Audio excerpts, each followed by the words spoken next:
What's going on, guys? Welcome back to another video. Today I'm going to be sharing my 8 tips for how to plan your summer running. This isn't going to be a step-by-step plan where I tell you on Monday you need to run 5 miles. No, this is going to be a general ideas and philosophies that you can use to build your own plan based on where you are in your running journey and what skill level you're at. Because even if 2 people run the exact same times, everyone's body's different and respond better to different trainings. So that's something you need to work out on your own. It's not something that someone can tell you. They can try, but at the end of the day, only you really know what's best for you. So these are just some philosophies that I've come up with to help guide someone to create their own plan. So let's get into it. So I have 8 principles. I tried to think of 10, but I couldn't. So I owe you of 8 of what I think a good summer plan should entail. For each one, I'm going to give just a basic overview and then some personal and kind of anecdotes with it. So they're as follows. Be flexible, be smart, start slow, build steadily, peak your mileage appropriately, a small deload, don't treat it like a full season, and to have fun. Having fun is the most important part. So starting with being flexible. What I mean by that is it's the summer. You can't regiment things out perfectly. So when I said earlier you need to run 5 miles on Monday, well, maybe something comes up and your family's going somewhere and you can't. So then you need to be flexible and able to move stuff around. Or where you're living is getting to have a heat wave. Well, then maybe it wouldn't be the best idea to go do a super long run in the middle of that. That also ties into the next point of being smart. But you just need to be able to move things around when necessary, because it's not always going to go 100% to plan. For example, my program that I'm using, that I've created, doesn't even tell me what to do each day. What I have is the amount of days I'm running in a week. So say I'm running 5 times in a week. 3 of those days will be easy days and 2 will be long runs. I can move those around to whatever days are necessary based on what the week is turning up to look like. It allows for more flexibility and for less stress, because it's the summer. You don't need to be regimenting things out to the nth degree. It's okay to move something around if something comes up. So that's the point 1, be flexible. Point number 2, be smart. Like I said before, if it's going to be a heat wave, don't go and do a 20-mile long run on the roads, because that's not going to be smart. Also, if something hurts, something that maybe during the season you would have run through or tried to avoid, the summer's the time to address that. If you feel something coming up, it's okay to take some time to address that problem. That's what the summer's for. You don't need to kill yourself to get injured. If something hurts, address it. That also kind of goes into, well, the first point is picking when and where you're going to run. Running in the middle of the day, probably not the smartest move during the summer, because it's going to be very hot depending on where you're living. Where I'm living, it will be hot in the middle of the day. So either doing a morning run or an afternoon run allows for you to have a better run without having to be super affected by the temperature. So that's kind of what I mean when I say be smart. So that's point number 2. Point number 3, start slow. It seems counterintuitive, but most likely after you finished your outdoor season, you're going to be taking a week or so off. So you don't want to hop right back into big mileage. Take some time, start off maybe at, just for me, I'm going to start off at 20 miles and then slowly build up, which is the next point. But you don't need to jump right to 1 billion miles right away. It's unrealistic you have a long summer. You don't need to rush into high mileage. It's okay to start slower or easier and then gradually build up. So that's point 3, start slow. Point 4 is steady build. It's recommended that you don't increase your mileage by more than 10% a week, which can be unrealistic at times, but is a good thing to follow. So say you're running 30 miles one week, increase it no more than 4 or 5. 10% would be 3, so going to 33. If you want to increase to 34, 35, that's fine, but don't go much more than that because you don't want to increase by too much. You want to build up as you go. It's a long summer. I mean, it will go by fast, but you don't want to jump right to 1 billion miles right away. You need to slowly build yourself up before you get to that.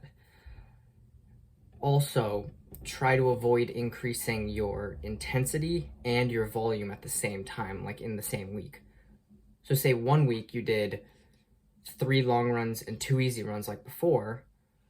Well, then the next week, don't add in a long run and a workout, because that would be increasing the intensity with the workout and the volume with the long run. Add one or the other. You have weeks to move stuff around. So one week, maybe you increase the volume. You do that again the next week. Then you feel, okay, that's good. Now we add some intensity. You don't need to, it's not smart to add in both at the same time because that increases your risk of injury. So sticking with moving around one or the other per week is a good idea. That's tip number 4, steady build. Tip number 5, peak your mileage appropriately. In the case of running, more is not always better when it comes to miles. You don't need to be running 700 miles a week. Sometimes it's fine to just do 40 or 50 if that's the fitness you're in, or even less if that's the fitness you're in, depending on where you are. Doing more is not always better, because some of the miles will be junk miles and you won't be getting the full benefits. So I mean, more is not always better. That's one of the points on this idea. But the second part of this is I would recommend peaking your mileage with a month left in the summer. It seems counterintuitive, but say you have cross country in the fall, you don't want to peak your summer mileage the week before the season and then have to go right into training. It'd be better to peak it a little bit earlier and then use the next point of a small deload going into the season. So that's tip number 5. Peak your mileage appropriately. Tip number 6, small deload. After peaking your miles with what I recommended being a month with this of left of summer, say just for example you're going to peak your miles at 50, because that might be what I do this season. Peak your summer miles at 50. Then pick like a mileage you were building up to. Say while you were building up to 50, somewhere between 40 and 45, that felt good. Okay, so now after hitting 50, for the next 3 weeks after that, drop back down to that 40, 45 range, or even lower if you feel like you need to do that for your legs to recover a little bit, and just kind of coast your way into the season, because you've already built up that endurance and that fitness in your legs.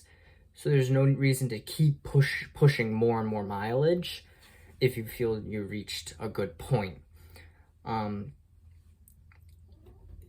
During your deload, you could also add in some more intensity because you are lowering the volume. So if you want to up the intensity to start working in some speed work as you go into the season, that's also an option you can do during your deload.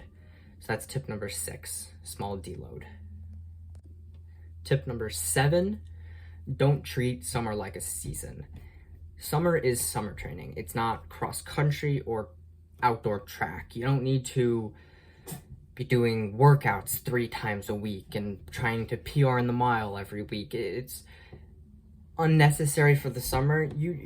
you don't want to put too much stress on your legs during the summer, because then you'll burn yourself out before you even get to cross country, which is what you've been doing all of this for, preparing for cross country. So don't burn your legs out before you even get to the season. That's what tip number 7 really is. You don't need to be killing yourself in workouts during the summer to shave a couple seconds off your mile, but then go into the season with dead legs and not race well during the actual season when it matters. It's more important to build up endurance and fitness during the summer than it is to shave a couple seconds off a time. That's tip number 7. Don't treat it like a season.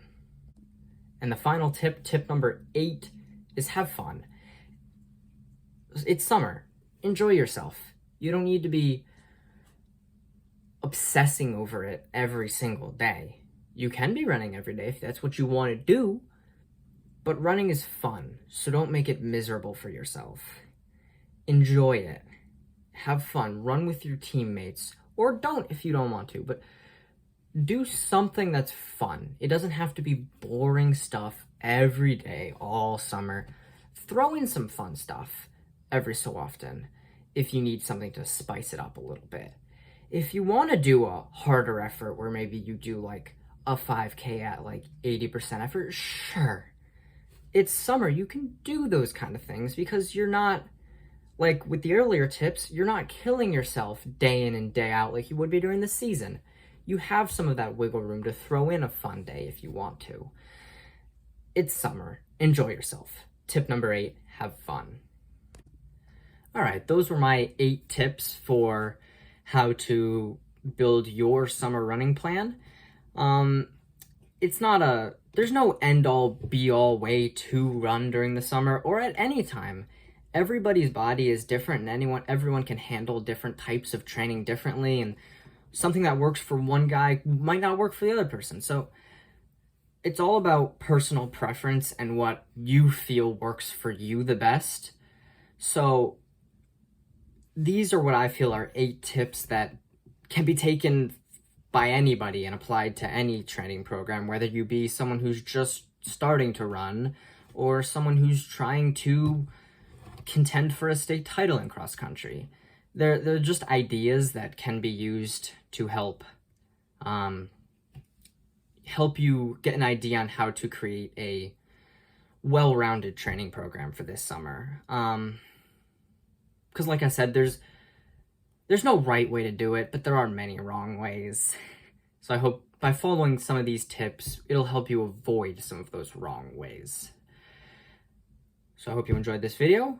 I think my next one's probably going to be on Wednesday.